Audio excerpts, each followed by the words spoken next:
பரத்னு பேர் கொண்ட ஒரு ஏழை விவசாயி இருந்தாரு. அவர் தினமும் காய்கறிகளை எடுத்துக்கிட்டு கிராமத்துல இருந்து நகரத்துக்கு விற்க போவாரு. ஹே தெய்வமே, நீ எனக்கு எந்த மாதிரியான வாழ்க்கையை கொடுத்துருக்க? தினமும் இவ்வளோ கஷ்டப்பட்டு நான் இந்த மாதிரி கஷ்டப்பட்டு வேலை செய்யலைன்னா என்னோட பசங்க எப்பவுமே பட்னியாவே இருப்பாங்க. பரத்தோட வீட்டுல தன்னோட மனைவி பூனம் அப்புறம் அவரோட 2 பசங்க இருந்தாங்க, ரோஹன் அப்புறம் பிரியா. மொத்த குடும்பமும் சந்தோஷமா இருந்தது. பரத் மட்டும்தான் தன்னோட வாழ்க்கையை நினைச்சு ரொம்ப கவலையா இருந்தாரு. இதெல்லாம் ஒரு வாழ்க்கையா சொல்லு? ஏழ்மை, கஷ்டம், கூலி வேலை, அந்த கடவுள் நமக்கு எதையுமே கொடுக்கலையே. அப்படியெல்லாம் இல்லைங்க, கடவுள் நமக்கு ஒரு நல்ல குடும்பத்தை கொடுத்துருக்காரு. எந்த செல்வங்களை விட இது குறைச்சலுங்க, சொல்லுங்க. ஆனா அந்த காசு பணத்தை ஆண்டவன் நமக்கு கொடுக்கலையே. எனக்கு அந்த கடவுள் மேல பூர்ண நம்பிக்கை இருக்குங்க. என்னைக்காவது ஒரு நாள் நமக்கும் நல்ல வசதியை கொடுப்பாரு. நீங்க வேணா பாத்துக்கிட்டே இருங்க. நானும் அந்த நாளுக்காகத்தான் காத்துக்கிட்டு இருக்கேன். இருந்தாலும் பரத் தன்னோட விவசாயத்தை நம்பி வாழ்ந்தாரு. அப்புறம் அவரு நகரத்தோட மார்க்கெட்ல காய்கறி வியாபாரம் பண்ணிட்டு இருந்தாரு. ஆனா அவரோட இந்த நிலைமையில அவருக்கு கொஞ்சம் கூட சந்தோஷம் இல்ல. அந்த கடவுளை அவர் எப்பவுமே குறை சொல்லிக்கிட்டே இருப்பாரு. ஒரு நாள் நடந்த விஷயம், பரத் எப்பவும் போல காய்கறி வியாபாரம் பண்ண நகரத்துக்கு வந்தாரு. அவரு ரோட கிராஸ் பண்ணிக்கிட்டு தான் இருந்தாரு. ஒரு ட்ரக்கோட பிரேக் ஃபெயிலியர் ஆயிடுச்சு. பரத்தை ஹாஸ்பிட்டல்ல அட்மிட் பண்ணாங்க. அவருடைய மொத்த குடும்பமும் ரொம்ப கவலையோட இருந்தது. பசங்களா, அப்பாக்கு ஒண்ணும் இல்ல, குணமாயிடுவாரு. நீங்க 2 பேரும் இந்த மாதிரிலாம் அழக்கூடாது. அப்பாவுக்கு எப்ப குணமாகும்? சொல்லுங்கம்மா. அம்மா. ரொம்ப சீக்கிரம். ரொம்ப நாள் கடந்து போச்சு. பரத்துக்கு சுயநினைவு திரும்பிச்சு. ஆனா அந்த ஆக்சிடென்ட்னால அவரோட கால்களை வெட்ட வேண்டியதாயிடுச்சு. இனிமே அவருக்கு கால் இல்லாம நடக்க முடியாம போயிடுச்சு. இங்க பாருங்கம்மா, நான் உங்களுக்கு பொய்யான நம்பிக்கையை கொடுக்க விரும்பல. உங்க ஹஸ்பண்டோட 2 கால்களையும் வெட்ட வேண்டியதாயிடுச்சு. இனிமே வாழ்க்கை முழுக்க அவரை நீங்க தான் கவனிச்சுக்கணும். ஒரு வழியா பரத்தை வீட்டுக்கு கூட்டிட்டு வந்தாங்க. பரத் வீல் சேர்ல தான் உட்கார்ந்துருந்தாரு.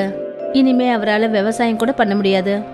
கொஞ்ச நாள் வரைக்கும் அவங்க கையில இருந்த பணத்தை வச்சு அவங்களோட குடும்பம் சாப்பாடுன்னு ஓடிக்கிட்டு இருந்தது. இப்ப பூனம் ரொம்ப கவலையா இருந்தா. இப்ப ஏதாவது செஞ்சு வீட்டுக்கு மளிகை பொருட்கள் வாங்கியே தீரணும். பூனம் அவகிட்ட இருந்த நகைகள் எல்லாத்தையும் எடுத்துக்கிட்டு அதை விற்கிறதுக்காக கிளம்பிட்டு இருந்தா. அப்போ அவளோட 2 பசங்களும் அவகிட்ட வந்தாங்க. அம்மா, நீங்க இந்த நகைகளை விற்க போறீங்களா அம்மா? ஆமாப்பா கண்ணா, இதை தவிர வேற வழியே இல்லப்பா. அதுக்கு இல்லம்மா, இதெல்லாம் அப்பா உங்களுக்காக வாங்கி கொடுத்தது. இதை வித்துடாதீங்க, நாம எல்லாரும் வேலை செஞ்சு சம்பாதிக்கலாமா. ஆனா எப்படி? நீங்க டோக்லா நல்லா செய்வீங்க இல்லையா? நாம பேசாம ஒரு டோக்லா கடை வச்சா என்ன? ஆமா, நீ சொல்ற மாதிரி இதை நாம செய்யலாம். அப்ப சரி, இனிமே நாம டோக்லா செஞ்சு விற்கிறதுக்கு ஏற்பாடுகளை செய்வோம். பூனமும் பசங்களும் மார்க்கெட்ல ஒரு வண்டி கடையை போட்டாங்க. அம்மா, நாங்க டேபிள்லாம் போட்டுட்டோம்மா. வாங்கம்மா, ஆரம்பிப்போம். சரிப்பா. அம்மா, நான் இப்ப என்ன பண்ணணும்மா? நான் டோக்லாவை செஞ்சு கொடுத்துக்கிட்டே இருக்கேன். நீங்க வர கஸ்டமர்ஸ்க்கு கொடுங்க. அப்புறம் பிரியா, நீ பிளேட்ஸ் எல்லாம் எடுத்து கழுவி வைக்கணும். சரிங்கம்மா. அவங்க டோக்லா செய்ய ஆரம்பிச்சிட்டாங்க. அப்புறம் டோக்லாவோட வாசனை பரவ ஆரம்பிச்சது. அடேங்கப்பா, ரொம்ப நல்ல வாசனை வருது. என்ன, டோக்லா தயாரா இருக்குங்களா? ஆமா அங்கிள். சரிப்பா கண்ணா, எனக்கு ஒரு பிளேட் கொடுக்குறியா? ரோஹன் அவருக்கு ஒரு பிளேட் டோக்லா கொடுத்தான். அப்புறம் அந்த டோக்லாவை சாப்பிட்டுட்டு அவர் ரொம்ப சந்தோஷப்பட்டாரு. டோக்லா சாப்பிட சூப்பரா இருக்கே. இப்போ இதுல 3 பிளேட் பார்சல் பண்ணிடுப்பா. இந்த பணம். ரோஹன் 3 பிளேட் டோக்லாவை பார்சல் பண்ணான். அப்புறம் அந்த ஆளுகிட்ட கொடுத்தாங்க. அம்மா, இங்க பாருங்க, நம்மளோட முதல் வருமானம். நல்லதுப்பா. ஆனா நாம இன்னும் பணம் சம்பாதிக்கணும்ப்பா. உங்க அப்பாவுக்கு மருந்து மாத்திரை கூட வாங்கணும் இல்லையா? ஆ, அவங்களோட வண்டி கடைக்கு இன்னும் நிறைய கஸ்டமர்ஸ் வந்தாங்க டோக்லா சாப்பிட. முதல் நாளே அவங்களுக்கு நல்ல வியாபாரம் நடந்தது. பூனமும் பசங்களும் ரொம்ப சந்தோஷத்தோட வீட்டுக்கு திரும்பி போனாங்க. இன்னைக்கு ரொம்ப நல்லா வியாபாரம் நடந்துச்சுப்பா. அப்பா, இங்க பாருங்க. ரொம்ப நல்லதுப்பா கண்ணா. நாங்க எல்லாரும் சேர்ந்து எல்லாத்தையும் சரி பண்ணிடுவோங்கிற நம்பிக்கை இருக்குங்க. ஆனா நான் உங்க எல்லாருக்குமே ரொம்ப பெரிய சுமை ஆயிட்டேன்ல. இல்லங்க, அந்த மாதிரி எல்லாம் எதுவும் கிடையாது. இந்த மாதிரி எண்ணத்தை தயவு செஞ்சு உங்க மனசுல திணிச்சுக்காதீங்க. பூனம் பரத்துக்கு புரிய வச்சுக்கிட்டு இருந்தா. ஆனா பரத்தோட மனசுல விபரீதமான எண்ணங்கள் தோணுச்சு. அவர் தன்னைத்தானே பயனற்றவனா நினைச்சுக்கிட்டு இருந்தாரு. பூனமும் பசங்களும் மார்க்கெட்ல டோக்லா வியாபாரம் பண்ணிட்டு இருந்தாங்க. இது மூலமா அவங்களோட வருமானமும் அதிகமாச்சு. ஒரு வாரத்துல அவங்க எல்லாரும் சேர்ந்து எவ்வளவு பணம் சம்பாதிச்சாங்களோ அவங்களுக்கு அது ஒரு மாச வருமானத்தை விட ரொம்ப அதிகமா இருந்தது. அம்மா பாருங்க எவ்வளவு பணம். ஆமா, அந்த கடவுளோட அருளால நமக்கு பண மழை பெஞ்சுக்கிட்டு இருக்கு. அந்த தெய்வம் உங்க அப்பாவையும் பழையபடி ஆக்குச்சுன்னா எவ்வளவு நல்லா இருக்கும். ஆமாம்மா. நீங்க கவலைப்படாதீங்கம்மா, அந்த தெய்வம் நிச்சயமா நமக்கு உதவி செய்யும். ஆமா, கொஞ்ச நாட்கள் கடந்து போச்சு. பூனமும் பசங்களும் மார்க்கெட்ல டோக்லா வியாபாரம் பண்ணிட்டு இருந்தாங்க. அப்புறம் இங்க வீட்ல பரத் ரொம்ப சோகமா இருந்தாரு. ஐயோ கடவுளே, ஏன் எனக்கு இந்த நிலைமை? எனக்கு இப்படி ஒரு நிலைமை ஏற்படும்னு நான் நினைச்சு கூட பார்க்கலையே. கடவுளே, இதுக்கு பதிலா நீ என்னோட உயிரையே எடுத்துக்கிட்டு இருக்கலாமே. குறைஞ்சது என் குடும்பத்துக்கு என்னோட சுமையாவது இல்லாம இருந்திருக்கும். பரத்தோட இந்த அழுக குரலை அந்த கடவுள் கேட்டுட்டாங்க. அப்புறம் அவங்க அவர் முன்னாடி தோன்றினாங்க. நீ எதுக்காக சோகமா இருக்கிற பரத்? உனக்கு பணம் தானே தேவைப்பட்டுச்சு. இங்க பாரு, உன் குடும்பம் இப்ப எவ்வளோ பணம் சம்பாதிச்சிட்டு இருக்கு. இந்த பணத்தை வச்சு நான் என்னமா பண்றது? நான் தான் இவங்க எல்லாருக்குமே ஒரு பெரிய சுமை ஆயிட்டேனே. என்னால நடக்கவும் முடியாது, அவங்களுக்கு என்னால உதவி பண்ணவும் முடியாது. அம்மா தேவி, தயவு செஞ்சு இதுக்கு பதிலா என்னோட உயிரை எடுத்துக்கோங்க. எனக்கு இப்படி வாழ்றதுக்கு பிடிக்கல. நீ வாழ்க்கையோட முக்கியத்துவம் என்னன்னு புரிஞ்சுக்கிட்ட பரத். நீ இப்ப நல்லா புரிஞ்சுக்கிட்ட. அதாவது வாழ்க்கையில பணத்தை விட சந்தோஷமும் நிம்மதியும் தான் முக்கியம்னு நான் இந்த விஷயத்தை தான் உனக்கு புரிய வைக்கணும்னு நினைச்சேன். எப்ப நீ இதை புரிஞ்சுக்கிட்டியோ நான் உனக்கு உன்னுடைய பழைய வாழ்க்கையை திருப்பி கொடுக்கறேன். ஞாபகம் வச்சுக்கோப்பா, வாழ்க்கையில எந்த மாதிரி பிரச்சனைகள் வந்தாலும் வாழ்க்கையை எப்பவுமே உதாசீனப்படுத்தி பேசுறாத. கண்டிப்பா தேவி அம்மா, இப்ப நான் புரிஞ்சுக்கிட்டேன். தேவி அம்மாவோட அருளால நேரமே அப்படியே தலைகீழா மாறிடுச்சு. பரத் நகரத்தோட மார்க்கெட்ல நின்னுகிட்டு இருந்தாரு.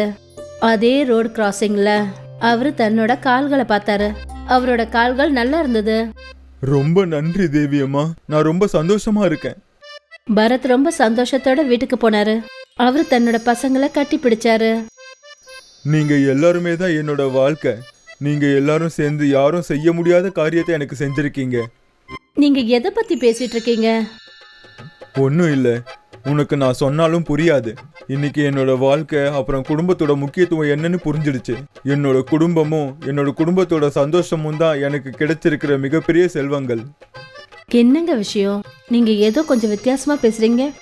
ஏன்னா இன்னைக்கு நான் என்னோட வாழ்க்கை அப்புறம் அதோட நிம்மதியை நினைச்சு ரொம்பவே சந்தோஷமா இருக்கேன். அப்புறம் எப்பவும் இதே மாதிரி சந்தோஷத்தோட இருங்க. பணம் சம்பாதிக்கிற ஓட்டத்துல நம்மளோட வாழ்க்கையை நம்ம வாழ மறந்துடுறோம். அப்புறம் நம்ம வாழ்க்கையோட உண்மையான சந்தோஷத்தை நாம எப்ப புரிஞ்சுக்கிறோம்னா நமக்கு எப்ப மோசமான நிலைமை வருதோ அப்பதான் புரிஞ்சுக்கிறோம். நாம எப்பவுமே நம்ம கிட்ட எது இல்லையோ அதை நினைச்சு ரொம்ப மனசு வேதனைப்படுறோம். ஆனா எது நம்ம கிட்ட இருக்கோ அந்த சந்தோஷத்தை ஏத்துக்கிறதுக்கு நாம மறந்துடுறோம். வாழ்க்கையில என்னதான் 1000 கஷ்டங்கள் வந்தாலும் ஆனா நாம எப்பவுமே சந்தோஷங்களை அதுல தேடி ஆகணும். ராம்பூருங்கிற கிராமத்துல மானேகோட குடும்பம் இருந்துட்டு வந்தது. மானேகோட குடும்பத்துல அவரோட மனைவி மோகினி அப்புறம் அவரோட பசங்க மாண்டி பண்டின்னு இருந்தாங்க. மானேகோடது ஒரு சின்ன குடும்பம், ஆனா சந்தோஷமான குடும்பம் கிடையாது. ஏன்னா அவங்களுக்கு காசு பற்றாக்குறை இருந்தது. மானேக் செய்யற கூலி வேலையில இருந்து கம்மி சம்பாத்தியம் தான் கிடைச்சிட்டு இருந்தது. அந்த காசை வச்சு வீட்டை சமாளிக்கிறது கஷ்டமா இருந்தது. மானேக் காலங்காத்தாலேயே அவனோட வேலைக்கு கிளம்பினான். அப்போதான் அவனோட குழந்தைங்க அவனை நிறுத்திட்டு இப்படி சொன்னாங்க.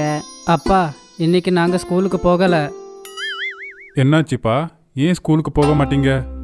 எங்க கிட்ட தான் நல்ல ட்ரெஸ் இல்லைல்ல, ட்ரெஸ் எல்லாம் கிழிஞ்சு போயிருக்குப்பா. இங்க பாருப்பா, இன்னைக்கு நான் வேலைக்கு போய்கிட்டு இருக்கேன். வரும்போது உங்களுக்காக எல்லா பொருட்களையும் வாங்கிட்டு வரேன். அப்ப நீங்க தினமும் இதே தான் சொல்றீங்க. தினமும் எங்களுக்கு அவமானமா இருக்கு. சரி சரி, இன்னைக்கு நீங்க ஸ்கூலுக்கு போங்க, நான் வந்து பேசுறேன். மானேக் ரொம்பவே சோகமா வீட்ல இருந்து கிளம்பினான். அப்புறம் மாண்டியும் பண்டியும் ஸ்கூலுக்கு போயிட்டாங்க. மதிய நேரத்துல ஸ்கூல் முடிஞ்சதுக்கு அப்புறம் மாண்டி அப்புறம் பண்டியோட ஸ்கூல்ல இருக்கிற பசங்க எல்லாரும் அவங்க 2 பேரையும் கிண்டல் பண்ணிட்டு இருந்தாங்க. சோனு அப்புறம் மோனுங்கிற 2 அண்ணன் தம்பிங்க பர்ஃபிய சாப்பிட்டுட்டு இருந்தாங்க. அவங்க மிச்சவங்களுக்கும் பர்ஃபிய கொடுத்துட்டு இருந்தாங்க. தம்பி, எனக்கும் பர்ஃபி சாப்பிடணும் போல இருக்குடா. ஆமாம், எனக்கும் பர்ஃபி சாப்பிடணும். பர்ஃபி சாப்பிட பணம் தேவைப்படும். அந்த பணம் எப்போவுமே உங்ககிட்ட இருக்கவே இருக்காது. எங்கள் அப்பாவுக்கு எப்போ நல்ல வேலை கிடைக்குமோ அப்போ நாங்களும் தான் பர்ஃபியை சாப்பிடுவோம். நீங்கள் ஏழை பசங்கடா, உங்ககிட்ட தான் எதுவுமே இல்லையே, அப்புறம் ஏன்டா ஸ்கூலுக்கு மட்டும் வர்றீங்க? ம், நாங்கள் உங்களுடைய நண்பர்கள் தானே, ஆனாலும் எங்களுக்கு தொந்தரவு கொடுக்குறீங்க. ஏய், நீங்கள்லாம் எப்போவுமே நண்பர்கள் ஆக முடியாது. மாண்டி அப்புறம் பண்டி அங்கிருந்து கிளம்பி போயிட்டாங்க. 2 பேருமே ரொம்ப சோகமா இருந்தாங்க. இதனால அவங்க வீட்டுக்கு போகாம ஒரு காட்டுக்குள்ள போயிட்டாங்க. அப்புறம் அவங்க ஒரு மரத்துக்கடியில உட்காந்துக்கிட்டாங்க. அண்ணா, இன்னும் எத்தனை நாளுக்கு நாம் இப்படியே கஷ்டப்பட்டுக்கிட்டு இருப்போம்? கவலைப்படாத, அப்பாவுக்கு நல்ல வேலை கிடைச்சதுன்னா அதுக்கப்புறம் எல்லாமே சரியாக போயிடும். அண்ணே அண்ணே, இங்கே பாரு, அந்த ஆள் கோடலையே எடுத்துட்டு வந்து மரத்தை வெட்ட பார்க்குறான். யாரோ ஒரு ஆளு கையில கோடாரிய பிடிச்சுக்கிட்டு மரத்தை வெட்டுறதுக்காக வந்துட்டு இருந்தான். அவரை மரத்தை வெட்ட நாம விடவே கூடாது. ஆமாம், அவரை நாம தடுத்தாகணும். இவங்க இப்படி பேசிட்டு இருக்கும் போதே மரத்தை வெட்டுற அந்த ஆளு அந்த இடத்துக்கு வந்துட்டான்.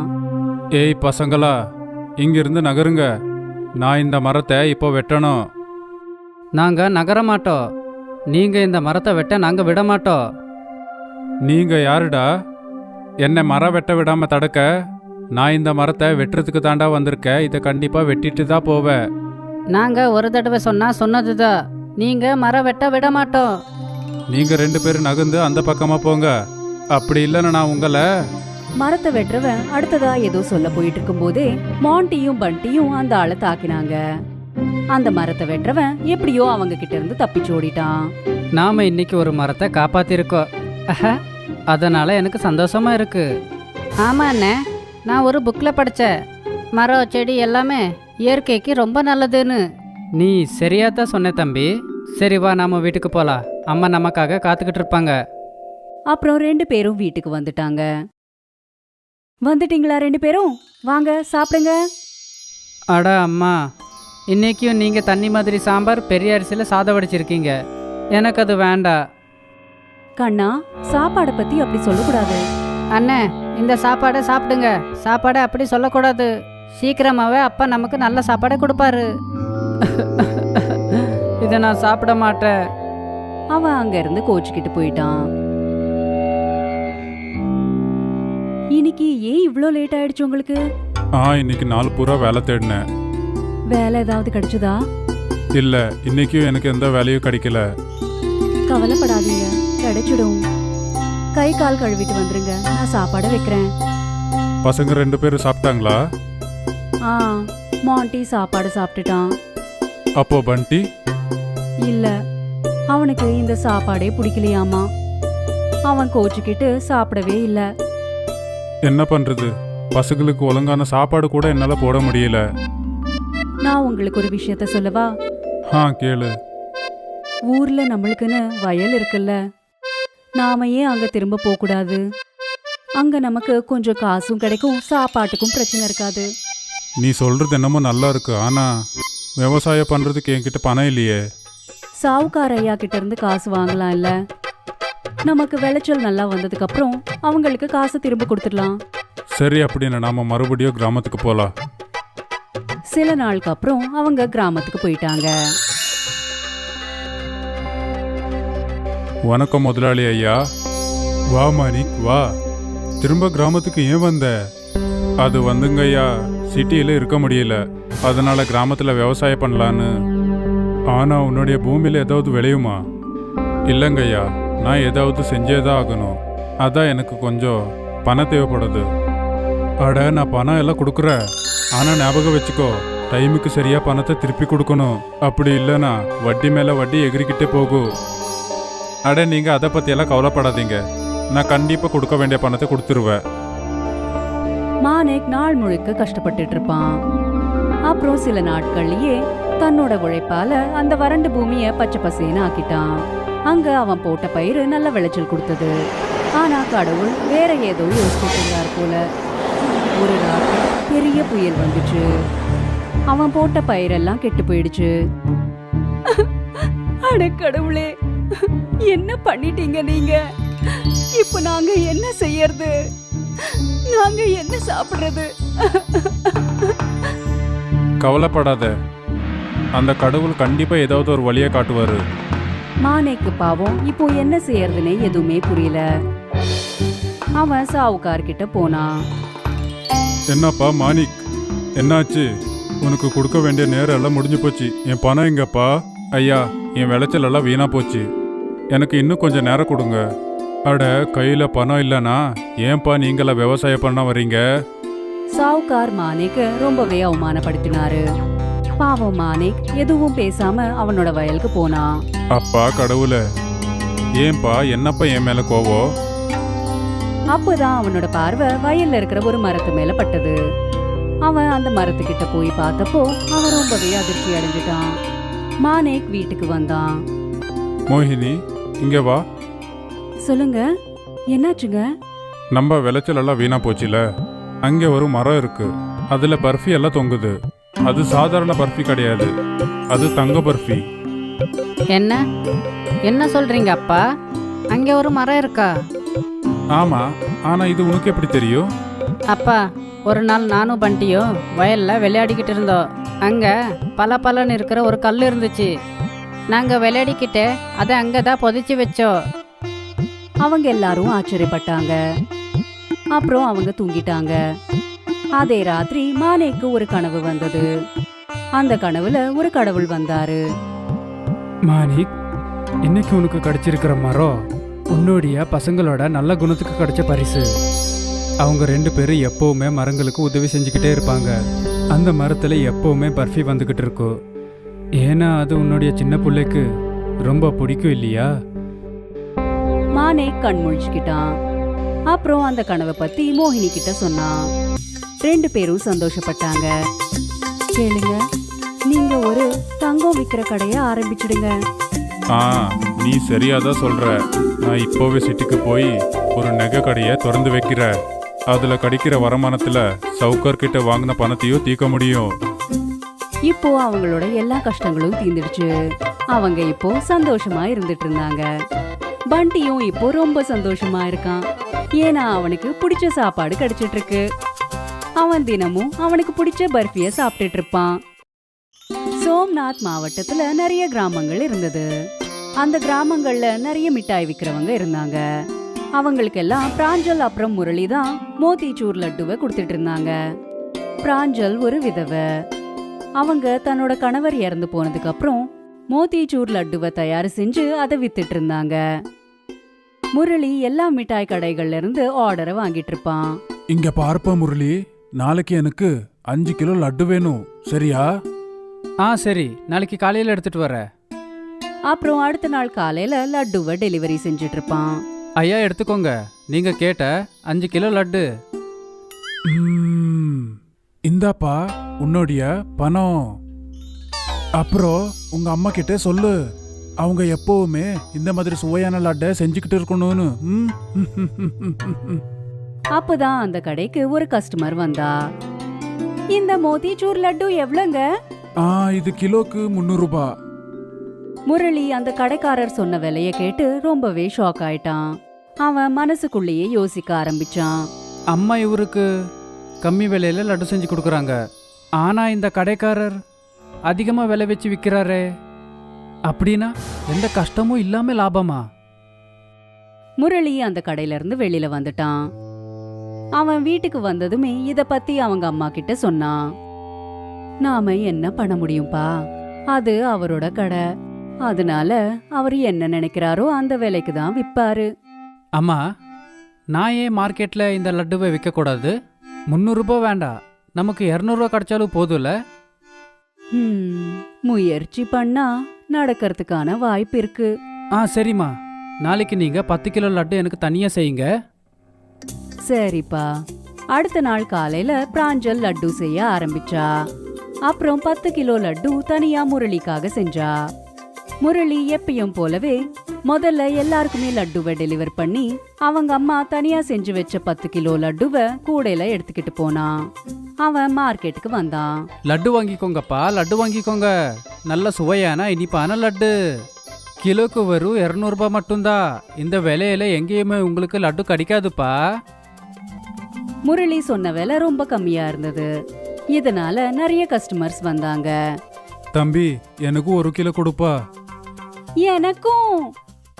முரளியோட அந்த 10 கிலோ லட்டு உடனே வித்து போச்சு. அம்மா, எல்லா லட்டுமே வித்து போச்சுமா.